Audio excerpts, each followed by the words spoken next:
Just recently, WikiLeaks came out with some information on Edward Snowden and what he's doing right now, and like it kind of a little bit what's going on in the situation. So WikiLeaks, it's still up and running. It's a good thing, and I'm glad to see that they're still going, even though they've kind of fallen out of media attention lately. Now, according to them, Snowden applied for asylum in 21 countries. Now, however, they did censor the report and have not revealed what those countries are for the sake of Snowden and him trying to get somewhere where he can be okay. Because let's face it, frankly, his life is in danger right now from the U.S. government because he had the moral fortitude to stand up and reject what the NSA is doing. And good for him for doing so, even though this is frankly going to cost him his life. If not physically, at least emotionally, he's never going to be able to go back home and ever see his family ever again. So we should all thank him for doing that and making that kind of sacrifice for the public. Now,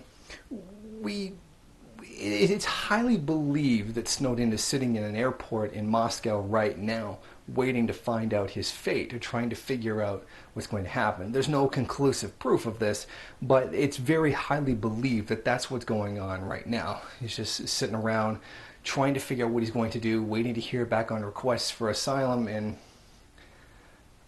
the poor guy's probably going through just absolute hell right now. Now, some countries have offered him asylum. Bolivia offered him asylum and said, you can come with us. In fact, the U.S. government apparently believed that Snowden was on the plane so much that they forced the Bolivian plane down, searched it, were just tremendously horrible to the Bolivian delegates, including the Bolivian president, and they were really upset about that. Russia said that they would take him in, but they had particular conditions. He has to stop revealing stuff on the U.S. government. He has to stop attacking the U.S. government. Well, that's very strange, considering that Russia is, frankly, the United States enemy. And right now, given the contradictions of imperialism that are going on right now in the Middle East, particularly with the FSA and Syria, it seems very strange that Putin would do that. But, by no means, Putin is not a stupid man. He's smart. He knows how to play the game. If he's making this kind of demand of Snowden, he's planning something. But I would say don't take it, because we still need this information to come out. We need the truth to be spoken no matter what. And that's an absolute imperative right now. China is sort of interested. They don't really want him. He would probably prefer to go somewhere else, but, China's kind of on the fence about it. So Snowden really has to find a place to be able to go.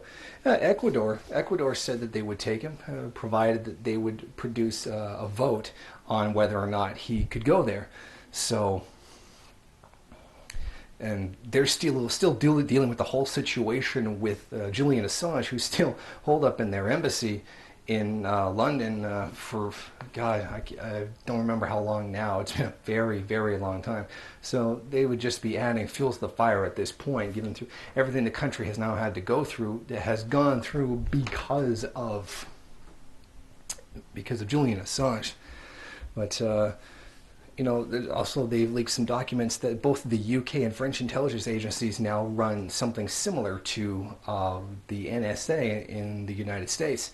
And that now this is not exclusive to the United States. It's just that he knew stuff about the NSA and not other places.